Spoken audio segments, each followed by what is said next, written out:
slovenska ljudska pravljica Mamica Dravica.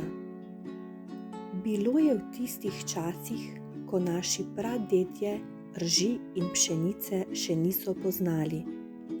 Tedaj je živel ob Dravi na Koroškem zelo bogat ribič. Vse svoje premoženje si je pridobil s tem, da je pridno lovil ribe v Dravi.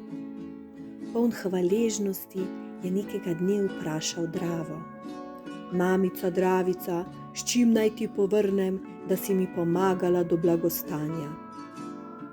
Drava je na to odgovorila: Pojdi daleč proč po svetu. Tam v daljnem kraju najdeš ljudi, ki imajo beli in rženi kruh. Od vsakega mi kupi po en hlebec in mi ga prinesi. Ribič se je odpravil na pot in prišel v bogate in lepe kraje. Ljudje so tam jedli, česar on dotlej ni poznal: lep kruhek.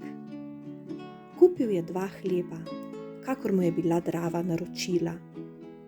Ko se je vrnil, je vrgel hleb pšeničnega in hleb rženega kruha v Dravo.